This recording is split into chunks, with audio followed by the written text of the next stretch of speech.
찾았으면 한 목소리로 봉독하시겠습니다. 마침 거기에 불량배 하나가 있으니 그의 이름은 세바인데 베냐민 사람 비그리의 아들이었더라. 그가 나팔을 불며 이르되 우리는 다윗과 나눌 품깃이 없으며 이새의 아들에게서 받을 유산이 우리에게 없도다.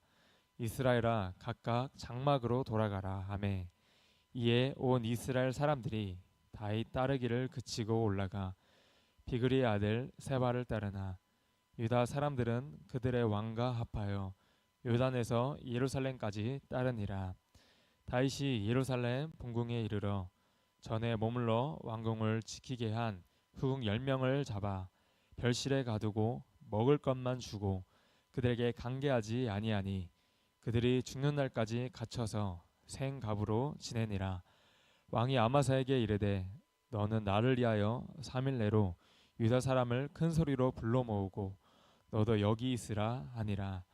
아마사가 유다 사람을 모으러 가더니 왕이 정한 기일에 지체된지라. 다윗이 이에 아비새에게 이르되 이제 비그리의 아들 세바가 압살롬보다 우리를 더 헤아리니 너는 내 주의 부하들을 데리고 그의 뒤를 쫓아가라. 그가 견고한 성읍에 들어가 우리들을 피할까 염려하노라 하매 요압을 따르는 자들과 그렛 사람들과 블렛 사람들과 모든 용사들이 다 아비새를 따라 비그리의 아들 세바를 뒤쫓으려고 예루살렘에서 나와 기브온 큰 바위 곁에 이름에 아마사가 맞으러 오니 그때 요압이 군복을 입고 띠를 띠고 칼집에 꽂은 칼을 허리에 맸는데 그가 나아갈 때에 칼이 빠져 떨어졌더라. 요압이 아마사에게 이르되 내 형은 평안하냐 하며 오른손으로 아마사의 수염을 잡고 그와 입을 맞추려는 채 하매 아마사가 요압의 손에 있는 칼을 주의하지 아니한지라. 요압이 칼로 그의 배를 찌르매 그의 창자가 땅에 쏟아지니 그를 다시 치지 아니하여도 죽으니라. 요압과 그의 동생 아비새가 비그리의 아들 세바를 뒤쫓을세 요압의 청년 중 하나가 아마사 곁에 서서 이르되 요압을 좋아하는 자가 누구이며 요압을 따라 다윗을 위하는 자는 누구냐 하니 아마사가 길 가운데 피 속에 놓여 있는지라. 그 청년이 모든 백성이 서 있는 것을 보고 아마사를 큰 길에서부터 밭으로 옮겼으나 거기에 이르는 자도 다 멈추어 서는 것을 보고 옷을 그 위에 덮으니라. 아마사를 큰 길에서 옮겨가매 사람들이 다 요압을 따라 비그리의 아들 세바를 뒤쫓아가니라. 아멘. 네, 기도하겠습니다. 네, 작정헌금 바오킹 원사 하나님께 봉헌 올려드렸습니다. 네, 기도하겠습니다. 보리라 하신 주님 보게 하여 주시옵소서. 남현준, 남선미 주님 두 자녀와 딸 하나님 믿음의 배우자 주님 만날 수 있도록 하나님께서 붙여 주시옵소서.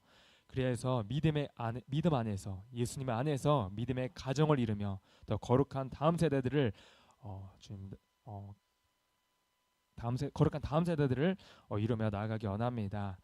하나님 아버지 또한 오늘도 우리를 예배 자리로 불러주시고 또 기도하며 하나님을 예배하는 삶으로 우리를 인도해 주시니 감사드립니다. 오늘도 우리가 어디에 있든지 성령님과 늘 동행하는 삶이 되게 하여 주옵소서.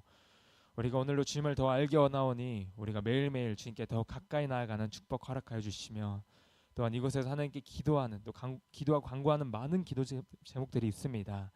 하나님께서 선하게 응답하시며 또 하나님께서 우리가 구하는 것보다 더 넘치도록 하나님께서 응답하여 주옵소서. 오늘도 우리에게 세임과 능력을 부어주실 줄 믿사오며 우리 구주 예수님의 이름으로 기도드립니다. 아멘. 이스라엘 안에서는 다윗 왕 한 사람의 범죄로 인해 반역과 분열로 나라가 소란스럽게 됩니다. 다윗은 이제 압살롬의 반역을 진압하고 이스라엘이 다시 하나가 되기 위해 힘쓰는데요. 다윗은 이제 자신의 뜻을 꺾고 하나님의 뜻을 따라 어떻게든 이 나라 이스라엘이 하나가 될 수 있도록 노력합니다. 그런데 오늘 사무엘하 20장 말씀에서는 또 다른 반역, 바로 세바의 반역 사건이 등장합니다. 본문 1절 말씀을 다시 보도록 하겠습니다. 마침 거기에 불량배 하나가 있으니 그의 이름은 세바인데 베냐민 사람 비그리의 아들이었더라. 그가 나팔을 불며 이르되 우리는 다윗과 나눌 분깃이 없으며 이새의 아들에게서 받을 유산이 우리에게 없도다. 이스라엘아 각각 장막으로 돌아가라 하매. 사무엘상 19장 끝에 말씀을 보시면 현재 이스라엘 안에는 온 유다 지파와 또 유다 지파를 제외한 나머지 이스라엘 지파로 갈라져서 분쟁이 일어나게 됩니다. 지금 왕을 예루살렘 왕으로 모시러 가는 길에 왜 너희가 우리와 의논하지 않았느냐 하면서 다툼이 생기게 되는데요. 그때 베냐민 지파이면서 사울의 집안 사람이었던 세바라는 인물이 등장합니다.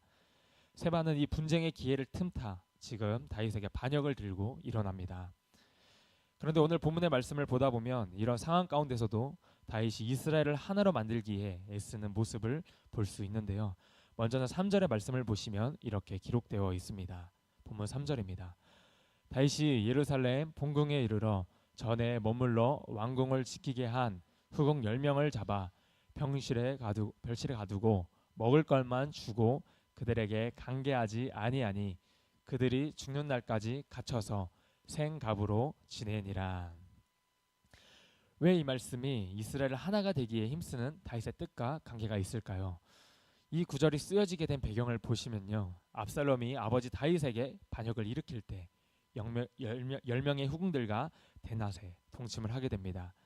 왜 그렇게 했냐면 압살롬의 모사였던 아히도벨이 그렇게 하면 압살롬의 왕의 권력이 더 강해질 것이라 제안했기 때문입니다. 아히도벨이 이렇게 말한 이유는 당시 고대 사회에서는 이 왕의 정력과 또 왕의 권력이 상관관계가 있다고 여기는 그런 전통들이 있었다고 합니다.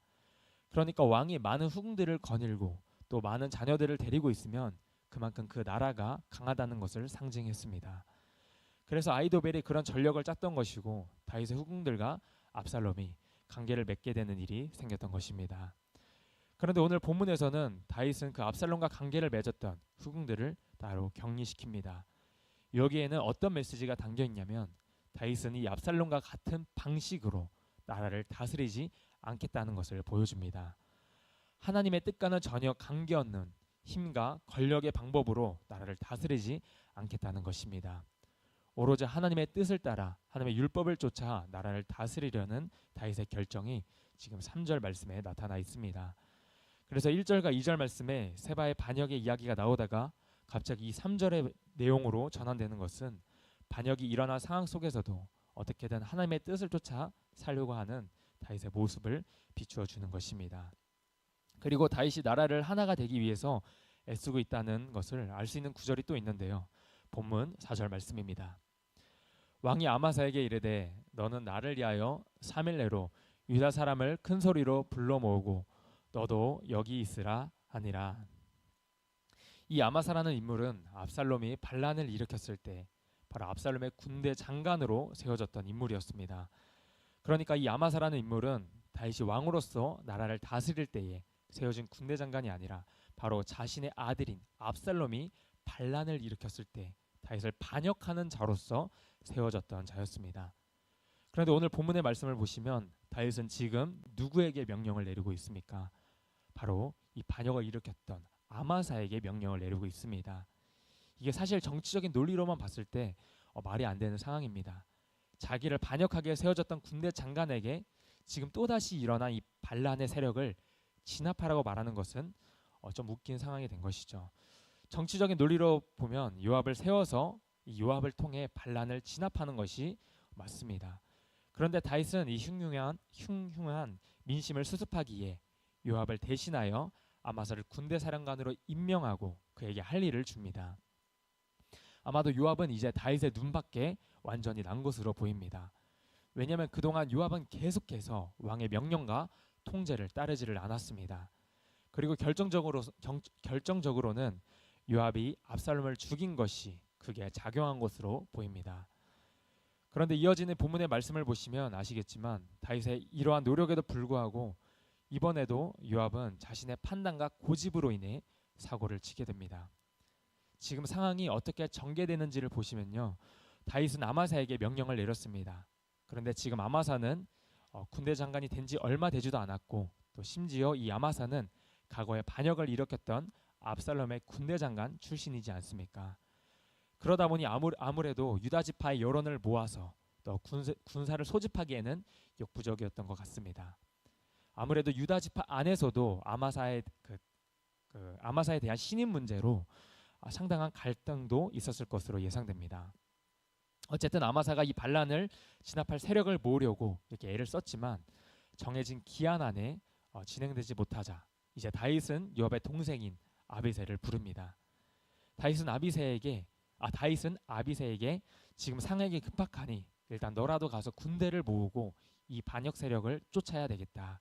빨리 이 반역 세력을 잡지 않으면 나라에 더 큰 분란이 생길 수도 있겠다. 이렇게 명령을 하면서 신속히 그 반란을 잡을 것을 명령합니다.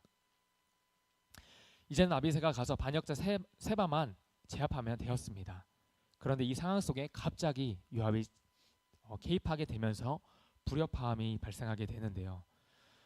그리고 요압이 어떤 식으로 이 아마사를 죽이는지가 나옵니다. 요압이 아마사에게 나아갈 때 요압의 칼집에는 칼이 빠져 있었습니다. 그 모습을 본 아마사는 방심을 하게 됩니다. 그 틈을 타서 요압은 숨겨놨던 단검으로 아마사를 찔러 죽입니다. 이 일을 통해서 요압은 자신을 대신하여 세워진 군대 장관 아마사를 제거합니다. 이 압살롬 반역이 일어났을 때 그 당시에 가담했던 세력을 완전히 제거하게 된 것입니다. 그러니까 지금 다윗은 어떻게 해서든지 간에 나라를 하나가 되기 위해 나라의 화목과 평화를 위해 힘쓰고 있는데 이 요압이라는 인물은 나라의 상황은 전혀 상관하지 않는 것처럼 보입니다. 또 하나님의 뜻에도 전혀 관심이 없어 보입니다. 오로지 자신의 판단과 고집으로 인하여 아마사를 죽인 것이죠. 그리고 난 다음에 13절 말씀해 보시면 이 일이 어떠한 결과를 초래하게 되는지를 보여줍니다. 본문 13절 말씀입니다. 아마사를 큰 길에서 옮겨가매 사람들이 다 요압을 따라 비그리의 아들 세바를 뒤쫓아가니라. 요압이 그렇게 폭력적으로 상황을 전개를 하고 또 나를 따르라고 이야기를 하니까 부하들도 모두 요압을 따라서 그러한 방식으로 지금 이 상황을 진압하려고 하고 있습니다. 왕인 다윗의 뜻과는 관계없이 그렇게 지금 진행을 하는 것이죠.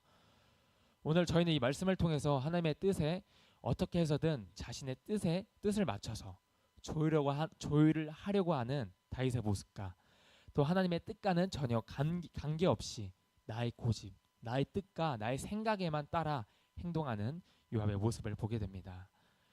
우리가 신앙생활을 할 때에 우리에게는 어떠한 모습이 있어야 할까요? 우리에게 다윗과 같은 모습이 있어야 한다는 것입니다. 우리가 비록 연약하고 부족하지만 그리고 내가 저지른 죄 때문에 일어난 그 죄의 결과들을 뒤수습하고 감당해야 하지만 그럼에도 불구하고 어떻게 해서든 하나님의 뜻에 맞춰서 나의 삶을 조율하려고 하는 그렇게 애쓰는 다윗과 같은 모습이 다윗과 같은 마음이 우리에게 있어야 할 줄 믿습니다. 반면에 요압의 모습을 보면 그는 하나님의 뜻에 관심을 갖지 않습니다. 그냥 저 사람을 없애야만 반란의 불씨가 사라진다 생각하고 저 사람 나의 생각과 나의 생각과 나의 원칙에 맞지 않으니 없애야 된다 생각하며 자기 멋대로 그렇게 아마사를 제거하게 됩니다. 그래서 요압의 이 행동으로 인해서 이어지는 말씀들을 보면 나라가 분열되게 되고 계속해서 하나가 되지 못하는 모습을 볼 수 있게 됩니다. 오늘 말씀을 통하여 우리는 다윗과 같이 하나님의 뜻에 맞추어 우리의 삶을 조율할 수 있어야 되는 것입니다. 요압과 같이 내 뜻과 내 고집, 나의 주장만 내세우며 하나님의 뜻과 또 하나님의 말씀에는 주목하지 않는 삶이 아니라 정말 다윗처럼 하나님의 뜻을 구하고 그분 뜻에 쫓아 살아갈 수 있는 우리 모두가 되기를 간절히 소망합니다. 기도하겠습니다.